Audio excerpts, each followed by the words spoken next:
আমরা একটা ভয়াবহ ক্রীড়াবিদের পরে এখানে দাঁড়িয়েছি। আপনি ইতিমধ্যে জানেন যে ঘটনা ঘটেছে মাইলস্টোন কলেজে। সেখানে সামরিক বিমান বাহিনীর একটি যুদ্ধ বিমান প্রশিক্ষণ প্রাপ্ত অবস্থায় ক্র্যাশ করেছে এবং বহু শিক্ষার্থী, শিক্ষক এবং কর্মচারী সেখানে মারা গিয়েছে। অথচ আমরা দেখলাম এই রাষ্ট্র ব্যবস্থা এবং তার সেনাবাহিনী এই মৃত্যুকে নিয়ে লুকোচুরির খেলায় মেতেছে। তারা এই প্রকৃত সংখ্যা লুকোতে চাই।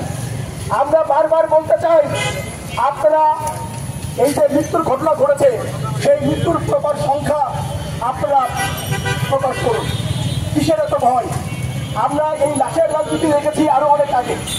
এই লাশের রাজনীতি দেখতে চাই না বলেই আমরা 5ই আগস্ট একটা স্বৈরাচারী সরকারকে দেশ থেকে বিতাড়িত করতে বাধ্য করেছি।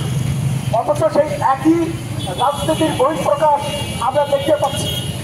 আমরা দেখতে পাই যখন মাইলস্টোনের বন্ধুরা তাদের সহপাঠীদের লাশ খোঁজার জন্য স্লোগান দিচ্ছে, জবাবদিহিতা চাচ্ছে, তখন এই রাষ্ট্রের বাহিনী, রাষ্ট্রের সেনাবাহিনী এবং রাষ্ট্র কর্তৃক মদতকৃত পুলিশ তাদের উপরে নির্বিচারে লাঠিচার্জ করেছে।